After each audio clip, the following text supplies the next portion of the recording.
Hey guys, so a common question that I'm getting as well is that what if the subconscious becomes closed? So if the subconscious closes, that means that the resilience techniques won't work. So what you need to assess is, why is the subconscious closed? So the first thing we look at is, has it been open before? If the subconscious has been open before and the resilience techniques have worked before, we need to figure out, well, why did they work before? What was the environment you were doing with? Where were the people you were doing it around? Who was the people you were doing it with, etc., etc.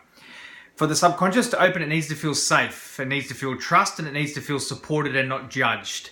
So make sure you've got all of those variables around you whenever you're doing it. So sometimes just a quiet private room, maybe you could be in your car, maybe you could be at a park or down the beach, somewhere where you've got some privacy where you can start to take yourself through it. I know when I first started doing it, I was in jail, so I would literally go back to my cell and close the door and take myself through the releases, or I'd wait till night time till they locked us in the cells, and then I'd kind of track my triggers through the day and then release them during the night. I found it was more efficient to do them as I went rather than letting them build up, because otherwise you can just get stuck with too many by the end of the day. So yeah, figure out, what does it require for your subconscious to become open? So just find the right environment, the right type of situation, recreate that, and then go into that situation and get the releasing work done. If the subconscious hasn't opened up at all, then you need to start backtracking to what step of the process you're up to. So remember, step one, counseling, is when you're talking to your counselor and you're just getting problems off your chest, you're talking to someone. So that's something you need a counsellor for. Support groups, things like that. People you just need to talk to and vent to, who are going to listen, not judge you, and support you. If you've done that, then the next step is psychology.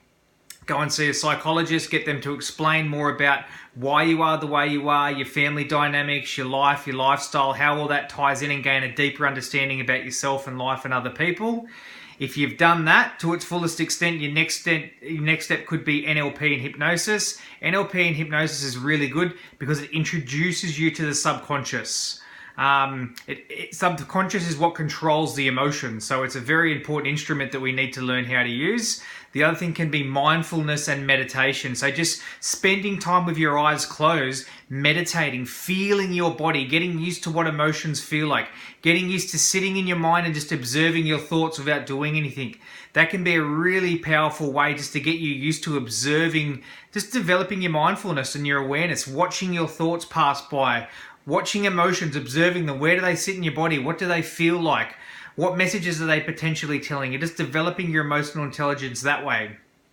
And then NLP and hypnosis will go into some, to reprogram some memories where the anxiety or the sadness or the depression or the anger, maybe where it first happened to you, take you back to the first incidents and start reprogramming those. So that can be quite useful. If you've done all of those, then the resilience technique should work. At that point, you should be open, willing, and ready for the resilience techniques to work. So that can be the smoothest transition. So just identify where you're up to in that step, and figure out what it requires to get your subconscious open, willing, and ready. Hope that helps, guys.